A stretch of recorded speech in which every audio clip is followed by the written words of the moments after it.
Hi hello, कशा आहात तुम्ही? बघा मी मेथीची भाजी बनवून दाखवते. मस्तपैकी गावठी मेथी आहे.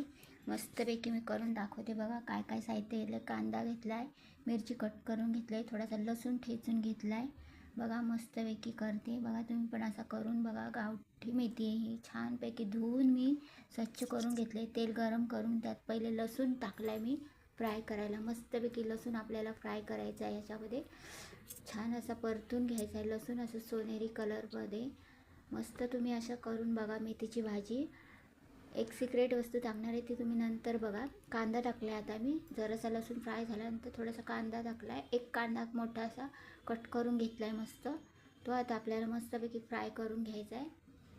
मस्त नरम मस्त फ्राय करायचा आपल्याला. थोडा असं हलवत राहायचा. आता त्यामध्ये फ्राय झाल्यानंतर मस्त असं मऊ झाल्यानंतर त्यामध्ये आपल्याला मिरची टाकायची.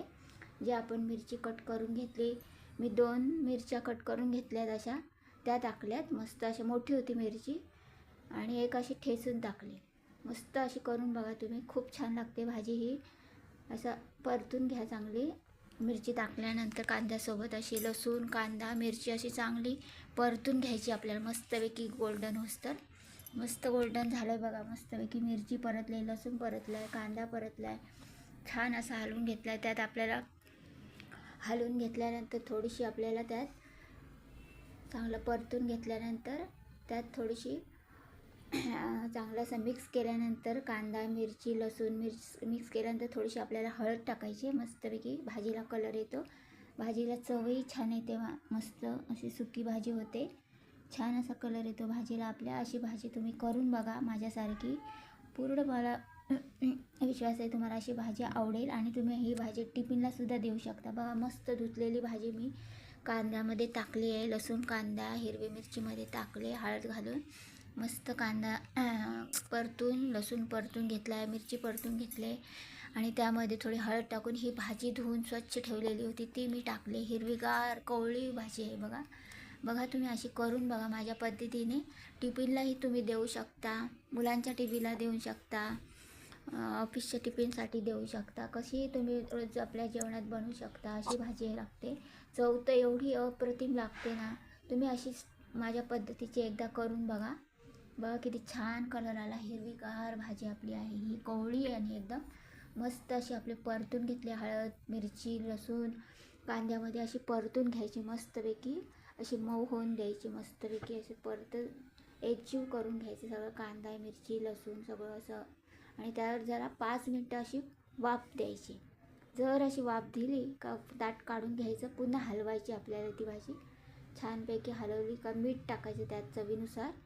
मीठ टाकून घेतलं आणि पूर्ण भाजी पुन्हा मी एकजीव केली आहे मिठासोबत. मीठ सगळ्या भाजीला लागलं पाहिजे. आपलं आलं लसूण जे काही आपण फोडणी घातले त्याला मीठ सगळं असं लागलं पाहिजे. असं मीठ टाकून घेतले चवीनुसार आणि पूर्ण हलवून घेतले मस्तपैकी भाजी. आता आपल्याला एक सिक्रेट वस्तू म्हणजे ते मी बघा हे खोबरं ओलं नारळ आहे ते खवणून घेतलं आहे.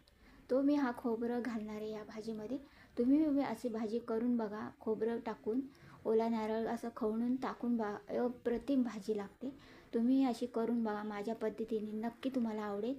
बघा किती छान वाटते खोबरं टाकल्यानंतर भाजीला. अजून किती सुरेख कलर आला आहे आणि भाजी पण आपली अशी गच्च अशी दिसते बघा. कशी मिळून आल्यासारखी झाली ती भाजी. आणि चव तर अशी अप्रतिम लागते खोबऱ्यामुळे. तुम्ही अशी भाजी नक्की करून बघा माझ्या स्टाईलनी. बघा काही नाही बाहेरचे मसाले वगैरे काही नाही. आपल्या घरातलेच वस्तूंनी मी ही भाजी बनवली आहे. आणि अशी कोवळी भाजी घ्या मस्तपैकी. अशी कोवळी आणा भाजी. ती छोटी मेथी असते ना तर त्या प्रकारची अशी चव लागते या भाजीला. अजून आपल्याला एक 5 मिनटं अशी थोडीशी वाफ मारायची आणि आपल्याला झाकण काढून घ्यायचे.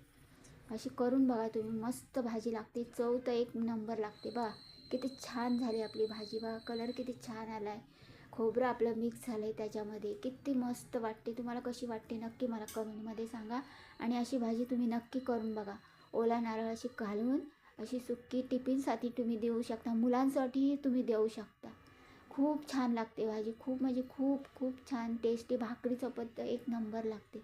अशी तुम्ही भाजी करून बघा माझ्या पद्धतीने. असं खोबरं घालून बघा. बघा तुम्हाला नाही आवडली ना मला सांगा तुम्ही कशी कमेंटमध्ये लागते भाजी. बघा किती सर्व केले मी आता. मस्तपैकी सर्व केले बघा एका डिशमध्ये. किती छान दिसते आपली भाजी, पण किती मस्त सुरेख झाली. कलर कसा आला आहे अप्रतिम आला. खोबऱ्यामुळे अशी चव लागते ना भाजीला, तुम्ही अशी करून बघा.